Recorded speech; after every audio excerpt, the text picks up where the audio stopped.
اور بتایا گیا کہ حضرت عبد المطلب ان کو اولاد ہوئی، 10 بیٹے ہوئے، تو انہوں نے یہ کہا کہ اگر مجھے 10 بیٹے ہوں گے تو ایک بیٹا میں اللہ کی راہ میں قربان کر دوں گا۔ اور اپنے پہلے ایسے واقعات ہوا کرتے، غرض یہ کہ جب حضرت عبداللہ ہوئے 10ویں بیٹے تو نہایت ہی حسین و جمیل خوبصورت، تو آپ جب وہ تھوڑے بڑے ہوئے تو ارادہ کیے کہ میں نے تو اللہ سے وعدہ کیا ہے، میں اپنی قسم کو، اپنے وعدے کو پورا کروں گا۔ تو لوگوں نے کہا عبداللہ کو ذبح نہ کرو، قربان نہ کرو، کیونکہ یہ نہایت ہی خوبصورت اور بہت اچھے اخلاق والے، اچھے کردار والے اور نورانی ہیں، برکت والے ہیں، ان کو نہ کریں، بلکہ ان کے بجائے 10 اونٹ اور ان کے نام کو ڈالا جائے۔ اگر ان کا نام نکلے تو ان کو ذبح کیا جائے، اور اگر اونٹ نکلے تو اونٹ قربان کیے جائے۔ ڈالا گیا تو پھر ان کا نام مبارک نکلتا ہے، تو لوگ کہتے ہیں کہ نہیں اور 10 اونٹ بڑھا دیے جائیں، 20 اونٹ اور حضرت عبداللہ کا نام ڈالا۔ جیسے ہی اٹھائی گئی چٹھی تو حضرت عبداللہ کا نام آ گیا، پھر 10 اونٹ 10 اونٹ 10 اونٹ کرتے ہوئے 100 اونٹ اور حضرت عبداللہ کا نام ڈالا گیا۔ تو اس بار 100 اونٹوں کا نام نکلتا ہے، تب 100 اونٹ حضرت عبداللہ کی جان کے بدلے میں قربان کی گئی۔ تو نبی اکرم صلی اللہ علیہ وسلم نے ارشاد فرمایا، میں 2 ذبح کیے جانے والوں کے درمیان ہوں۔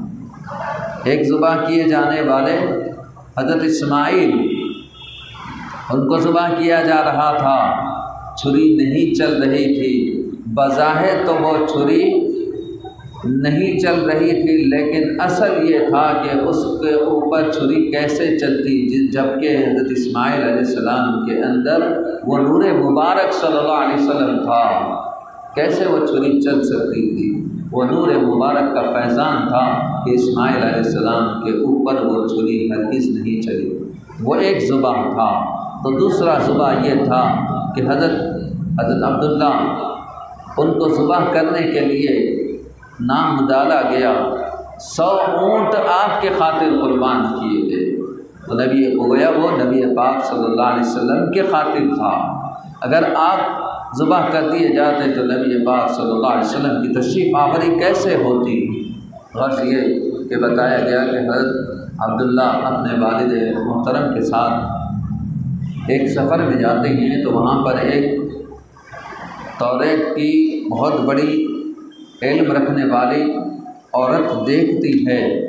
دیکھنے کے بعد وہ کہتی ہے، اے نوجوان، تم میرے ساتھ صحبت کرو، میرے ساتھ تعلق پیدا کرو، اس کے بدلے میں تمہیں 100 اونٹ دوں گی۔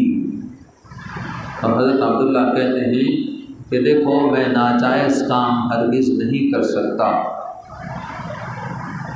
یہ مجھ سے نہیں ہوگا۔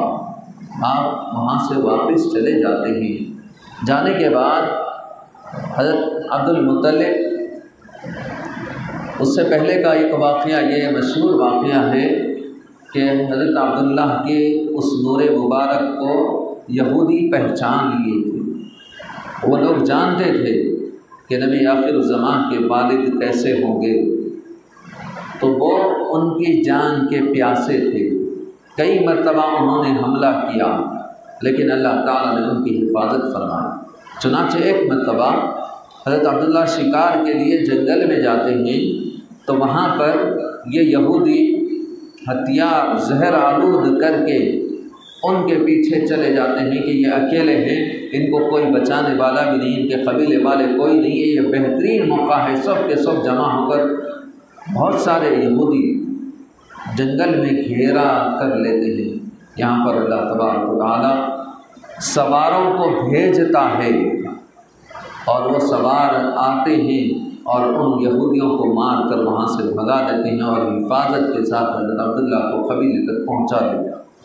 اور اتفاق کی بات یہ ہوتی ہے کہ حضرت وہب جو نبی پاک صلی اللہ علیہ وسلم کے نانا جان ہوتے ہیں اس جنگل میں موجود تھے، یہ سارا واقعہ وہ دیکھ رہے تھے، تو ان کے دل میں حضرت عبداللہ کی محبت، ان کی عظمت، ان سے محبت پیدا ہو گئی۔ انہوں نے سوچ لیا کہ اگر میری بیٹی کے لیے کوئی داماد ہو سکتا ہے مناسب تو یہ نوجوان ہو سکتا ہے، اس سے بہتر مجھے کوئی داماد نہیں مل سکتا۔ تو انہوں نے اپنی بیوی سے مشورہ کیا، اس کے بعد اس رشتے کو حضرت عبد المطلب کے پاس بھیجتے ہیں۔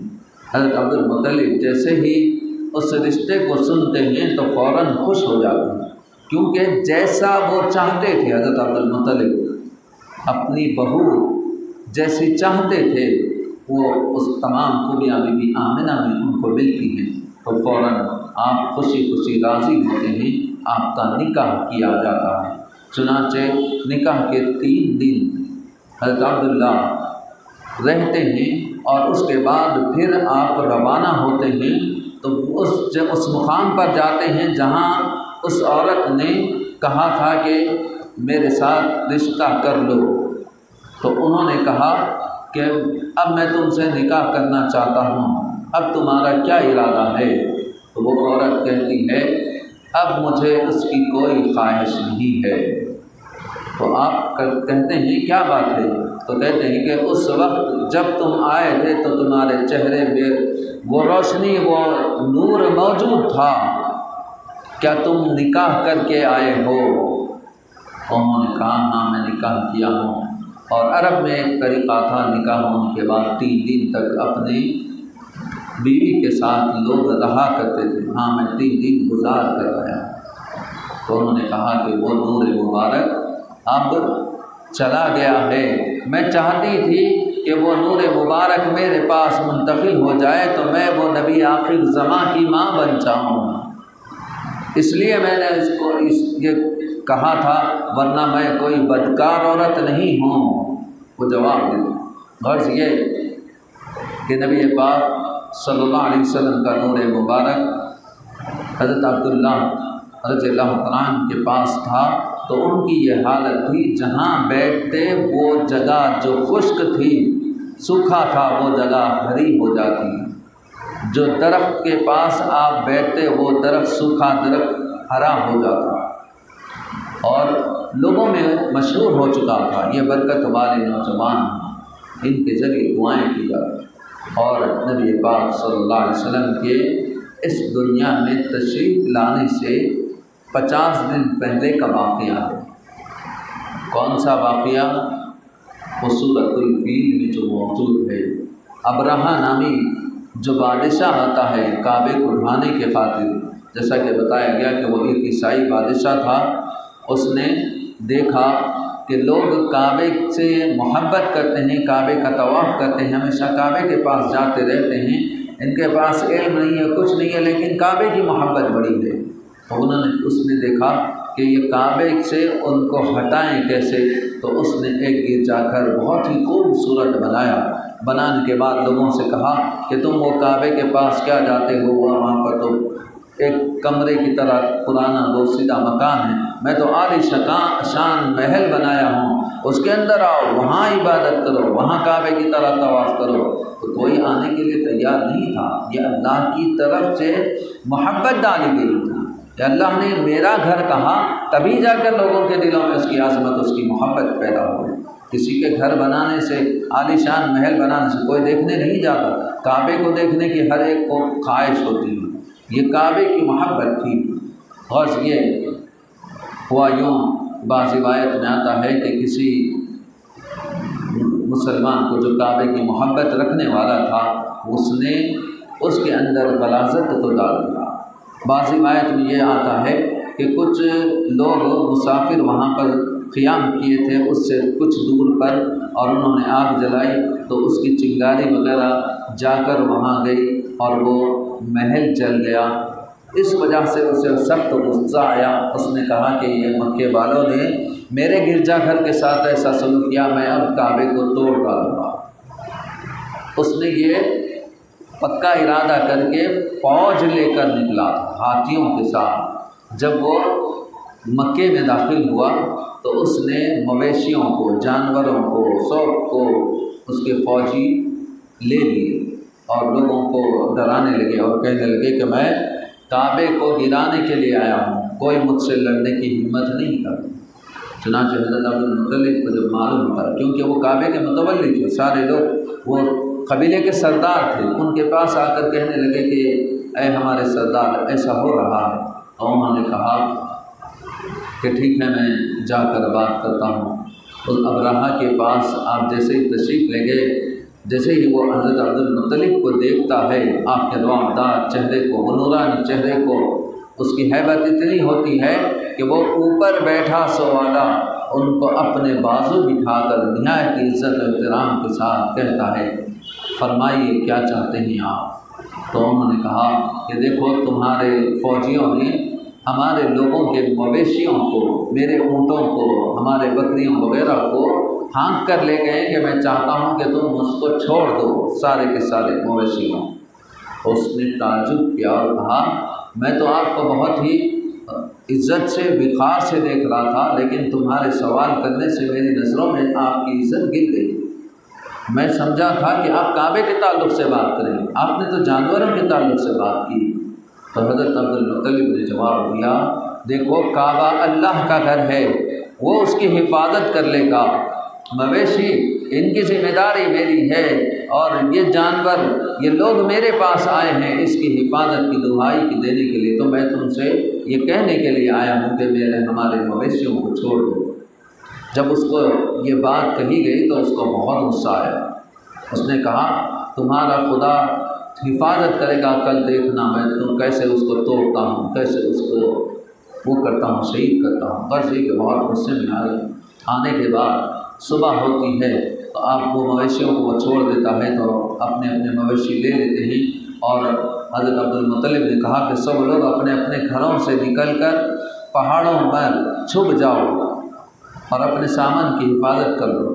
چنانچہ حضرت عبد المطلب کعبے کے پاس جا کر اللہ سے دعا کرتے ہیں، گریہ وزاری کرتے ہیں اللہ تو اپنے گھر کی حفاظت فرما، صلیبیوں کی، یہ عیسائیوں کی طاقت سے ان سے اس کو بچا لے اور ہماری حفاظت فرما۔ اس طرح دعا فرما کر آپ اوپر تشریف لے جاتے ہیں اور دیکھتے کیا ہیں کہ آپ کی پیشانی سے ایک نور مبارک نکلتا ہے اور کعبے پر پڑتا ہے، تو آپ کہتے ہیں کہ دیکھو خوش ہو جاؤ، اللہ تبارک و تعالیٰ کی طرف سے ہمیں مدد آنے والی۔ اور جب جب میں نے دیکھا اب میری پیشانی سے جب نور ظاہر ہوا تو اللہ تعالیٰ نے میری ضرور مدد فرمائی۔ چنانچہ صبح ہوتی ہے، ابرہہ فوج لے کر داخل ہوتا ہے، اس کے ساتھ ہاتھی ہوتا ہے، ایک ہاتھی اس کا نام محمود تھا۔ وہ ہاتھی کعبے کی طرف بڑھتا ہی نہیں، دوسری طرف لے جاتے ہیں تو چلتا ہے، کعبے کی طرف لے جائے تو وہ ہلتا نہیں، مارا جاتا ہے، کرا جاتا ہے، کچھ نہیں کرتا۔ غرض یہ کہ اتنے میں اللہ تعالیٰ نے پرندوں کو، چھوٹے چھوٹے ابابیل کو بھیجتا ہے، ان کے 2 پنجوں میں 2 پتھر، چونچ میں 1 پتھر، ہر پرندہ 3 کنکر لے کر آیا۔ بتایا گیا کہ چنے سے کچھ بڑا، تانبے کی طرح وزندار وہ پتھر تھا، جیسے آج کے زمانے کی گولی سمجھ آئے ہیں، لیکن ایسی گولی تھی کہ آج کی گولی کا نشانہ ہٹ سکتا ہے، لیکن وہ گولی کا نشانہ ایسا تھا جس کے لیے مقرر تھا اس کو چیرتا ہوا زمین کے اندر دھس جاتا۔ نہ اس میں کوئی بندوق تھی نہ کوئی بارود تھا، لیکن اس کے اندر ایسا اثر تھا کہ وہ جس کے اوپر گرتا اس کے سر کو چیرتا ہوا، سوار کو چیرتا ہوا زمین میں دھس جاتا۔ ایسی بارش ہونے لگی، وہیں پر گرنے لگے سارے، اور وہ ہاتھی، وہ گھوڑے بدک کر جو بھاگنے لگے تو ان کی جو لاشیں تھیں وہ ریزہ ریزہ ہو گئی۔ فَجَعَلَهُمْ كَعَصْفٍ مَأْكُولٍ، یہ الفاظ ملتے ہیں قرآن کے اندر۔ تو پس اللہ تعالیٰ نے بنا دیا ان کو کھائے ہوئے بھوسے کی طرح۔ تو یہ واقعہ ہوا نبی پاک صلی اللہ علیہ وسلم کی آمد سے پہلے۔ تو بتایا گیا کہ جب سورج طلوع ہونے والا ہوتا ہے تو روشنی چھانے لگتی ہے، پرندے چہچہانے لگتے ہیں، ایک خوشی کی لہر دوڑ جاتی ہے، ایک زندگی کے آثار نظر آنے لگتے ہیں، خوشیاں چھا جاتی ہیں۔ ویسے ہی نبی پاک صلی اللہ علیہ وسلم کا جب آفتاب طلوع ہونے والا تھا تو اللہ تعالیٰ نے یہ سب انتظام فرمایا۔ انشاءاللہ تعالیٰ نبی پاک صلی اللہ علیہ وسلم کی ولادت باسعادت، آپ کے بچپن کے احوال اور جوانی مبارک کے احوال وغیرہ بھی بیان کیے جائیں گے۔ آئندہ کی نصیحتوں میں آپ تمام حضرات سے خواہش کی جاتی ہے کہ اس کے اندر شرکت فرمائیں پابندی کے ساتھ۔ آخر میں اللہ تعالیٰ سے دعا، اللہ تعالیٰ ہمیں نبی پاک صلی اللہ علیہ وسلم کی سیرت مبارک پڑھنے، سننے، سنانے اور اس کے مطابق زندگی گزارنے کی توفیق عطا فرمائیں۔ وصلی اللہ تعالیٰ علی خیر خلقہ سیدنا محمد وعلی آلہ وصحبہ اجمعین۔ الحمدللہ۔